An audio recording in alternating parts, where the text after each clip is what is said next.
ॐ त्र्यम्बकं यजामहे सुगन्धिं पुष्टिवर्धनम् उर्वारुकमिव बन्धनात् मृत्योर्मुक्षीयमामृतात्।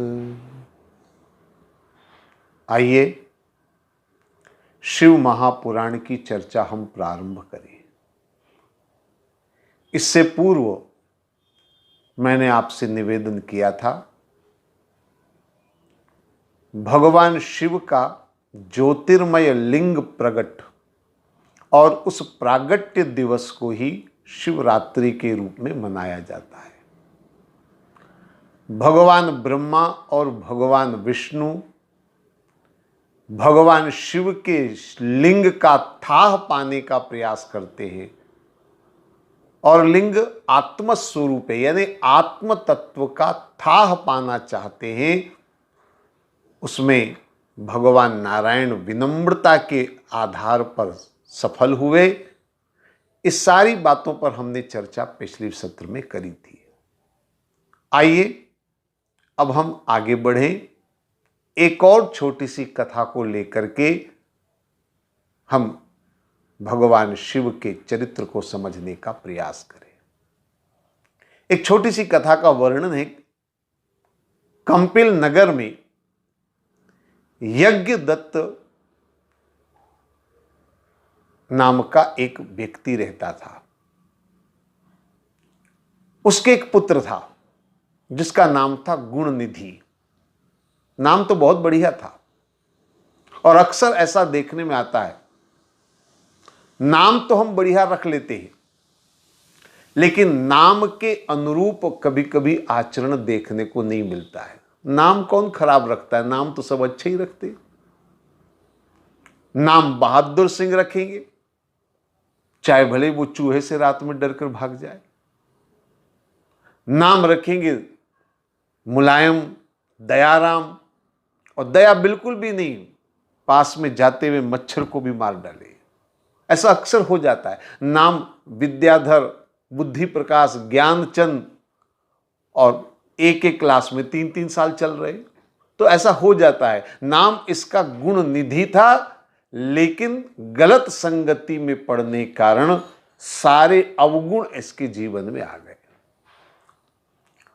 जुआ से लेकर के सारे अवगुण इसके जीवन में आ गए। मां को सब कुछ पता था, लेकिन मां ने हमेशा लाड़ और प्यार में अपने पति से इसके सारे दुर्गुण छुपाने की कोशिश करी। हालांकि मां समझाती भी थी, ये गलत काम है, इसको छोड़ दे बेटा, लेकिन बेटा कहां मानने वाला था। एक बार उसने पिता की एक अंगूठी चुराई और उस जुए में हार गया। हीरे की अंगूठी थी। एक बार पिता यज्ञदत्त कहीं जा रहे थे और उन्हें वो अंगूठी नजर आई, चौंक गए। पूछा, ये अंगूठी तुम्हारे पास कैसे? बोले, मैंने जुए में जीती है। पिता को सारी बातें पता चल गई, बड़ा दुख हुआ। और जब उसे यह पता चला कि मेरी पत्नी को इसके सारे अवगुणों का बोध था पर उसने मुझसे छुपाया, वो बड़ा दुखी हुआ और उसने उसी समय अपनी पत्नी और अपने पुत्र का त्याग कर दिया। चला गया वो घर छोड़ करके।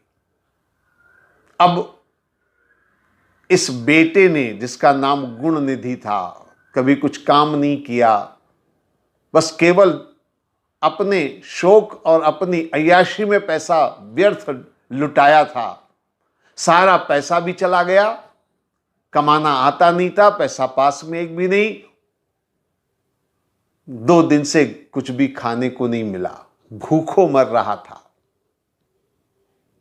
जब भूख से तड़प रहा था तो इसने कुछ शिव भक्तों को प्रसाद ले जाते हुए देखा। वो जा रहे थे मंदिर की ओर, प्रसाद हाथ में था, देखा।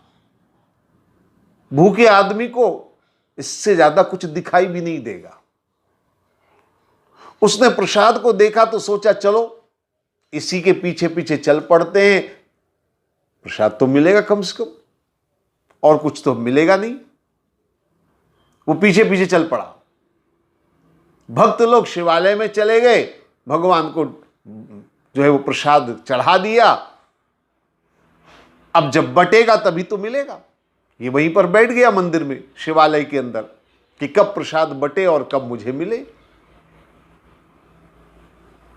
रात्रि जागरण था, भक्त लोग भजन गा रहे थे, ये चुपचाप कोने में बैठा इंतजार कर रहा था कब प्रसाद मिले। आधी रात के बाद धीरे धीरे धीरे धीरे धीरे भजन करने वाले एक एक करके सब सो गए। जब सारे सो गए, अब ये तो बैठा था प्रसाद की ताक में, प्रसाद के लिए बैठा था, अपनी उदर पूर्ति के लिए बैठा था। कैसे करे, अब और रहा नहीं जा रहा था, भूख से तड़प रहा था। अच्छा मौका मिल गया, सब लोग सो गए, बोले बस मैं जो चढ़ा हुआ है भगवान को उठा लेता हूं और खा करके कम से कम अपनी भूख मिटा लूं। लेकिन मंदिर में अंधेरा बहुत था। उसने क्या किया, अपना दुपट्टा जलाया, उजाला करने के लिए, प्रकाश करने के लिए अपना दुपट्टा जलाया और जला करके उजाला कर लिया, और प्रसाद लेकर के वह मंदिर से निकलना चाह रहा था। लेकिन वहां सब भक्त लोग सो रहे थे। एक को ठोकर लग गई, ठोकर लगी तो वो जाग गया, हाथ में प्रसाद भरा हुआ था। उसने कुछ देखा नहीं, कुछ समझा नहीं, चिल्लाया चोर चोर। सारे भक्त लोग जाग गए और चोर का जैसा कि होता है, सबने पिटाई करनी शुरू कर दी और उसको वहीं पर पीटते पीटते इतना पीटा कि वो वहीं मर गया। उसकी मृत्यु हो गई। जब मृत्यु हो गई तो यमदूत लेने के लिए आए, क्योंकि उसने जिंदगी भर बुरे कर्म किए थे, जिंदगी भर उसने गलत कार्य किया था, जुआ शराब व्यभिचार सब गलत कार्य किए थे। यम के दूत लेने के लिए आए। लेकिन कथा बड़ी विचित्र है, उसी समय भगवान शंकर के गण भी आए, और भगवान शंकर के गणों ने कहा कि चूंकि इसने मंदिर में भगवान के स्थान पर इसने अपने प्राण त्यागे हैं, इसलिए इसे शिवलोक मिलेगा, इसे अच्छा धाम मिलेगा, मुक्ति मिलेगी, और ऐसा कहकर के उसे ले गए। कथा बहुत लंबी है, मैं थोड़ा सा इस कथा को यहीं पर रोकूंगा। अब इस कथा को हम थोड़ा समझने का प्रयास करें, क्योंकि इस तरह की कथाएं बहुत सारी आती हमारे धर्म ग्रंथों में। जिंदगी भर बुरे काम किए और उसकी सदगति हो गई। अजामिल की कथा भी भागवत में इसी तरह की आती है, जिसने जिंदगी भर बुरे काम किए फिर भी उसकी सदगति हो गई। मरते समय उसने अपने बेटे का नाम लिया और भगवान प्रसन्न हो गए और उसे अपने धाम पर भेज दिया।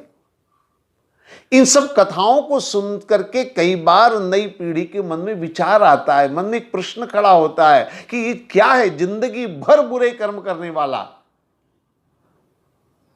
भूल से मंदिर चला गया, वो भी अब भक्ति भाव से नहीं, केवल प्रसाद पाने के लिए, चोरी करने के लिए मंदिर में गया। कौन सा सदकर्म उसने किया जिसकी वजह से उसे परमात्मा ने प्रसन्न होकर अपने धाम में बुला लिया? जबकि साधारण सिद्धांत ये कहता है कि जो जस करहि सो तस फल चाखा। अच्छे कर्म करेंगे तभी हमें सदगति मिलेगी, बुरे कर्म करने पर सदगति नहीं मिलेगी। तो ये कैसे संभव है?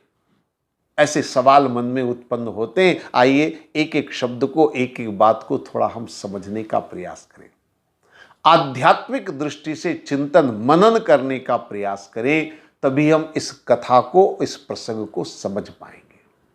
देखिए, कंपिल नगर में यज्ञदत्त, कंपिल नगर क्या है? ये हमारा शरीर है।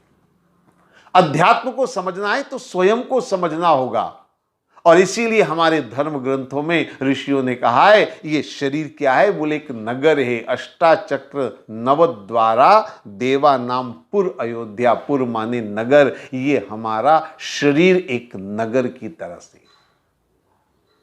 इसमें यज्ञ दत्त, यज्ञ आप सब अच्छी तरह से जानते हैं, वेदों में सारे यज्ञ के वर्णन है, और जिस भाग में यज्ञ के सारे मंत्र आते हैं उस भाग को कर्म कांड कहा जाता है। तो ये यज्ञ क्या है, कर्म है। पर केवल कर्म कहना थोड़ा अधूरा रहेगा, तो सदकर्म हम कह सकते हैं। यज्ञ सदकर्म है और इसका नाम है यज्ञ दत्त, यानी सदकर्मों से जो प्रदत्त होता है। सदकर्मों से क्या प्रदत्त होगा? सदकर्मों से आता है अच्छे संस्कार, चित्त के अंदर अच्छे संस्कार आते हैं, और उसी से हमारा मन जो है वो गुण निधि बन जाता है। मन क्या है? गुण निधि है। लेकिन मन की दो स्थितियां हैं। अगर अच्छे संस्कारों का साथ मिले तो मन गुण निधि है, और अगर संस्कार गलत मिल जाए, संगति गलत मिल जाए, तो यह मन दुर्गति की ओर भी जाता है। इसलिए हमारे ऋषि मुनि कहते हैं मन एवं मनुष्याणाम कारणम बंध मोक्षयो। मन ही बंधन का कारण है, मन ही मुक्ति का साधन है। मन की दोनों स्थितियां हैं। मन से कल्याण भी हो सकता है और मन से पतन भी हो सकता है, विनाश भी हो सकता है। अगर अच्छे संस्कार, अच्छे सद्कर्म हैं तो गुण निधि है मन। मन के द्वारा सब कुछ पाया जा सकता है, परमात्मा को भी पाया जा सकता है। ये मन बड़ा महत्वपूर्ण है। इसलिए हमारे अनुभवी लोग कहते हैं मन के हारे हार है, मन के जीते जीत। मन से हार भी हो सकती है जीवन में, और मन से सब कुछ जीता भी जा सकता है। अच्छी संगति और बुरी संगति का धर्म ग्रंथों में बड़ा विस्तार से वर्णन है। इस कथा में भी वही बात आती है।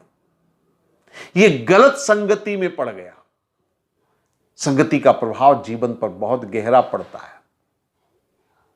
लगभग सभी धर्म ग्रंथों ने संगति का प्रभाव कितना गहरा होता है इसके बारे में कुछ न कुछ जरूर वर्णन किया है। तुलसीदास जी भी कहते हैं रामचरितमानस में, हानि कुसंग सुसंगति लाहू। संगति का प्रभाव हमारे मन के ऊपर, हमारे जीवन के ऊपर पड़ता है। बहुत सारी घटनाएं शास्त्रों में आती हैं जिसमें वर्णन किया गया कि संगति का प्रभाव कितना गहरा हमारे जीवन पर होता है। इस कथा में भी वर्णन यही से शुरू होता है कि संगति का प्रभाव कितना महत्वपूर्ण है। यह गलत संगति में पड़ गया। मां को सब कुछ पता था। मां माने हमारी बुद्धि, लेकिन यह मां इसके दुष्कर्मों को छुपाती है। बुद्धि के पास तर्क है, और तर्क के द्वारा मन की बुराइयों को छुपाने का प्रयास किया जाता है, मन के अवगुणों को छुपाने का प्रयास किया जाता है। इस मां ने सारे अवगुणों को छुपाने का प्रयास किया। मां ने कहा ये कुछ भी नहीं है, छुपाने का प्रयास किया। लेकिन एक दिन अंगूठी को देख करके पिता को सब कुछ पता चल गया। अंगूठी क्या है?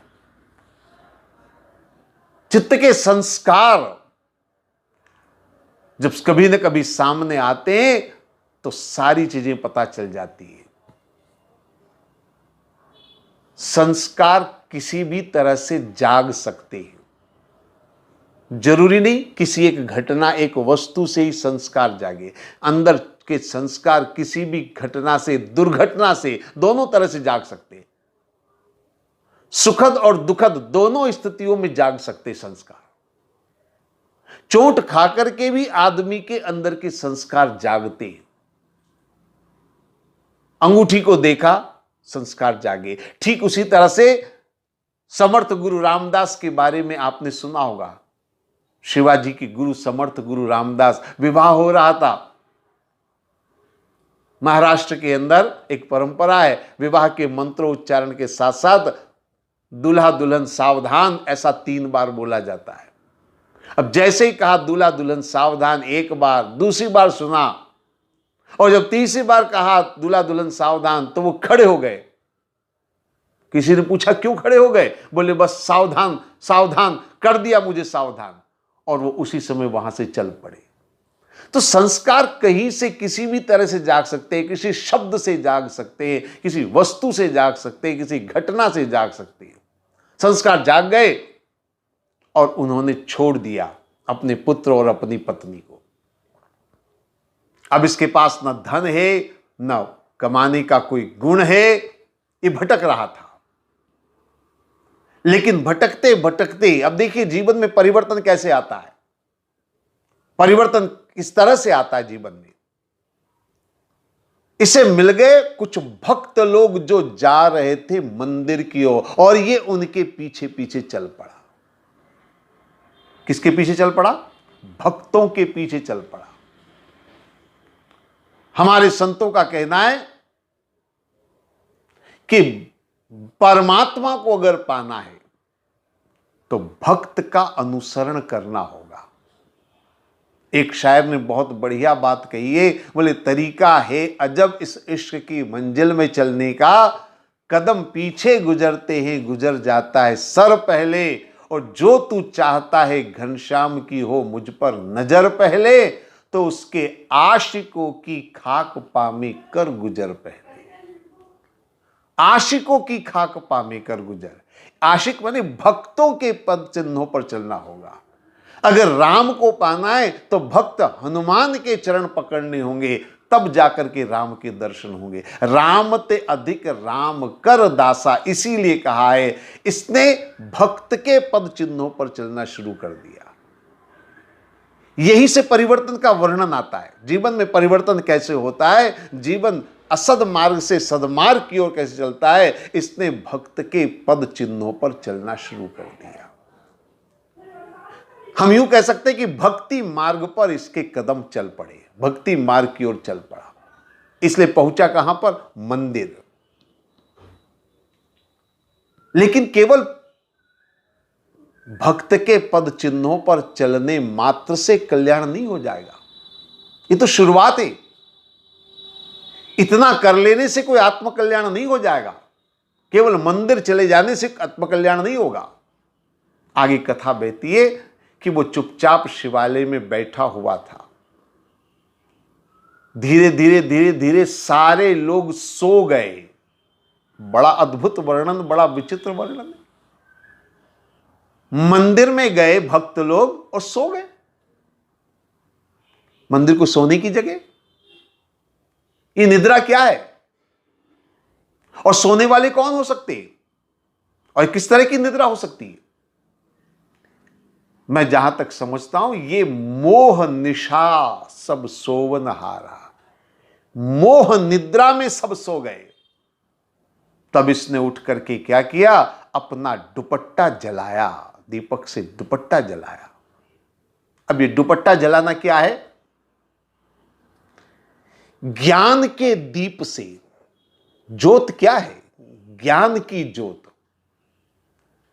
और इस ज्ञान की ज्योत से इसने पर्दा जलाया। कौन सा पर्दा? माया का पर्दा। जब ज्ञान की अग्नि से माया का पर्दा जल जाता है, तभी मोक्ष का मार्ग प्रशस्त होता है। इसने पर्दा जलाया, ये माया का पर्दा। क्योंकि ब्रह्म और जीव के बीच में बाधा क्या है? माया की ही तो बाधा है। माया का पर्दा अगर जल गया तो जीव और ब्रह्म का मिलन सुगम हो जाता है, ऐसा शास्त्रों का मानना है, ऐसा संतों का मानना है। ये जो कुछ भी अवरोध है जीव और ब्रह्म के बीच में, माया का अवरोध है, ये माया का पर्दा। सुनते तो हम लोग हैं माया बड़ी प्रबल होती है, माया का बड़ा वर्णन शास्त्रों में आता है, लेकिन माया होती क्या है, माया किसको कहते हैं? एक पुराणों में बहुत अच्छी कथा आती है, छोटी सी। एक बार देवऋषि नारद के मन में विचार आया और नारद जी पहुंच गए प्रभु नारायण के पास और नारायण से जाकर के बोले, प्रभु ये माया कैसी होती, मुझे आपकी माया के दर्शन करा दीजिए, एक बार आपकी माया के दर्शन करा दीजिए। भगवान नारायण मुस्कुराए, बोले माया बड़ी प्रबल होती है, आप इसके चक्कर में क्यों पड़ते हैं? नारद जी ने कहा, नहीं, एक बार दर्शन करा दीजिए आपकी माया के। भगवान ने कहा, ठीक है, मौका मिलेगा तो करा देंगे। कुछ दिनों के बाद एक बार नारायण के पास पहुंचे नारद जी, तो भगवान नारायण ने कहा, चलो नारद थोड़ा टहल कर आते। अब टहलते टहलते जा रहे थे, धूप थी भारी, गर्मी का समय, एक पेड़ की छांव में, ठंडी छांव में दोनों सो गए और सोते ही दोनों को नींद लग गई। थोड़ी देर बाद नारद जी ने क्या देखा कि भगवान नारायण ने उन्हें जगाया और जगा करके कहा, नारद प्यास लगी है बड़ी जोरों की। नारद जी ने कहा, प्यास तो मुझे भी लगी है। तो भगवान बोले, कहीं पानी वानी देखो, कहीं पानी का व्यवस्था मिल जाए, पानी मिल जाए कहीं पर, पानी पीना है। नारद जी थोड़ा आगे बढ़े, एक पेड़ के ऊपर चढ़े, थोड़ी दूर पर एक पनघट नजर आया जहां कुछ महिलाएं पानी भर रही थी कुएं पर। नारद जी बस उसी दिशा की ओर चल पड़े। पहुंचे, जब तक नारद जी पहुंचे लगभग सारी स्त्रियां जा चुकी थी, एक नवयुवती अंत में बची थी जो पानी भर रही थी और वह भी बस जाने वाली थी। नारद जी पहुंच गए वहां पर, पानी पीना चाहते थे नारद जी, लेकिन उस पानी भरने वाली युवती को जब नारद जी ने देखा तो बस ऐसा उसके रूप को देखकर मोहित हो गए कि भूल गए कि मैं यहां पानी पीने आया हूं। बस खड़े के खड़े रह गए, टकटकी लगाकर देखते रह गए। जब उसने अपना सारा पानी भर लिया तो उसने देखा एक खड़ा हुआ है सामने कोई ब्राह्मण और लगता है वो प्यासा है। तो उस युवती ने आवाज लगाई, पानी पीना हो तो बोलो, फिर मैं चली जाऊंगी, तो यहां पानी का कोई साधन नहीं मिलेगा, क्योंकि कुआं गहरा है, पानी निकालने का कोई साधन नहीं है। जब आवाज लगाई कि पानी पीना है तो नारद जी तुरंत गर्दन हिला, बोले हां पीना है। आगे बढ़ गए, अंजलि में पानी पीने के लिए नारद जी आगे बढ़े। उसने पानी उड़ेलना शुरू किया, सारा पानी हथेली में से बाहर निकल गया, एक बूंद भी अंदर नहीं जा सकी, क्योंकि नारद जी तो नेत्रों से प्यास बुझा रहे थे, तो मुख से प्यास बुझाने का कहा उन्हें सुधा। उसने तो पानी पिला दिया और वो अपना बर्तन लेकर के चल पड़ी। अब तो नारद जी से रहा नहीं गया, नारद जी पीछे पीछे थोड़ी दूरी बना करके पीछे पीछे चल पड़े। पास में एक गांव था, वो कन्या, वो युवती अपने घर में चली गई। अब नारद जी तो जा नहीं सकते थे, बाहर खड़े हो गए सड़क पर। सड़क के किनारे खड़े हुए थे इस उम्मीद से कि वो दोबारा बाहर निकलेगी तो एक बार और जी भर के देख लूंगा। थोड़ी देर हुई, दरवाजा खुला। जैसे ही दरवाजा खुला नारद जी की आंखों में चमक आ गई कि फिर से देखने को मिलेगा उसको, उसका रूप एक बार और देखने को मिलेगा। लेकिन वो युवती तो बाहर नहीं निकली, एक बूढ़े बुजुर्ग घर के जो है वो बाहर निकले। थोड़ा नारद जी डरे, कहीं ऐसा तो नहीं कि उस स्त्री ने, उस युवती ने अंदर जाकर अपने पिताजी से शिकायत करी कि कोई मेरा पीछा कर रहा है। नारद जी थोड़ा इधर उधर देखने लग गए। उस बुजुर्ग ने भी सीधा नारद जी को देखा और एक टक लगा करके देखा। अब जितना वो घूर करके नारद जी को देख रहे, नारद जी अंदर से उतने घबरा रहे। कुछ देर के बाद उस बुजुर्ग ने नारद जी को आवाज लगाई, इधर आइए, इधर आइए, इधर आइए। अब तो नारद जी डर के मारे अंदर से कांप रहे, पता नहीं अब क्या होने वाला है।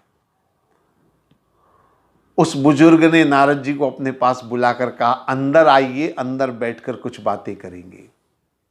नारद जी अंदर चले गए। डर भी रहे थे लेकिन चले गए। फिर उस बुजुर्ग ने आवाज लगाई, जरा पानी लेकर आना। वो कन्या, वो युवती पानी का पात्र लेकर के आई।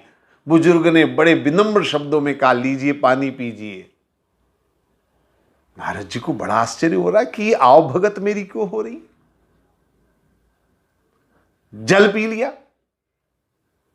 जाने लगे तो उस बुजुर्ग ने कहा, बैठो बैठो, अभी जल्दी मत करिए, थोड़ा नाश्ता तो कर लीजिए। उसने आवाज लगाई, थोड़ा नाश्ता लेकर आओ। वो कन्या नाश्ता लेकर आ गई। नारद जी मन में सोच रहे कि मैं तो एक झलक पाने को उतावला हो रहा था, एक झलक पाना चाहता था। ऐसा भगवान ने सुनहरा मौका दिया कि मैं जितनी देर नाश्ता करूंगा उतनी देर कम से कम इसको देखने का मुझे सौभाग्य मिलेगा। बड़े प्रसन्न नारद जी मन में। थोड़ी देर बाद उस बुजुर्ग ने नारद जी से कहा, देखिए आपका मेरा पुराना कोई परिचय नहीं, आपको भी ऐसा लग रहा होगा कि मैं इतनी आपकी क्यों सेवा खातिरदारी कर रहा हूं, तो मैं आपको बता दूं। दरअसल आज से 3 साल पहले एक ज्योतिषी हमारे गांव में आए थे। बड़े अच्छे ज्योतिषी थे और उन्होंने सबका भाग्य बताया। मैंने अपनी कन्या के भी भाग्य के बारे में उनसे पूछा कि इसकी मां भी नहीं है, मैं अकेला हूं, तो कैसे इसका विवाह होगा, क्या होगा। तो उस ज्योतिषी ने मेरी कन्या की कुंडली देख करके बताया था कि इसका पति जो है वो ऐसा रंग, ऐसा रूप, ऐसी नाक नक्श ऐसा होगा। जो हुलिया उन्होंने ज्योतिषी ने बताया था वो हूबहू आपसे मिल रहा है। और उस ज्योतिषी ने यह भी कहा था, आपको इसके लिए कहीं जाना नहीं पड़ेगा ढूंढने के लिए, वो घर बैठे आएगा, आप दरवाजा खोलोगे सामने नजर आएगा। तो जैसे मैंने दरवाजा खोला और आपको सामने देखा, मुझे ज्योतिषी की बात याद आ गई और पूरा विश्वास हो गया कि आप ही वो हैं जिससे मेरी कन्या का विवाह होने वाला है। तो आप विवाह का प्रस्ताव जो है उसको स्वीकार कर ले, मेरी कन्या को स्वीकार कर ले। नारद जी तो सुनकर के अवाक रह गए। उन्हें तो ऐसा लगने लगा जैसे मैं किसी कल्प वृक्ष के नीचे आया, क्योंकि मेरी मनोकामना मेरे बिना कहे पूरी हो रही है। मैं तो एक झलक पाना चाहता था, यहां तो शादी का प्रस्ताव आ गया मेरे सामने।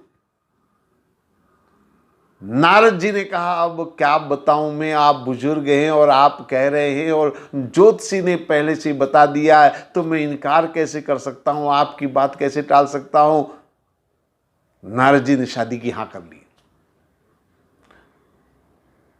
उस बुजुर्ग ने तुरंत, वो भी थोड़ा पंडित था, वो भी ब्राह्मण था, उसने अपनी निकाली पंचांग वगैरह पत्रिका और तुरंत देखकर कहा कि 2 दिन बाद अच्छा मुहूर्त है, 2 दिन बाद आपकी शादी कर देंगे। नारद जी भी खुश हो गए।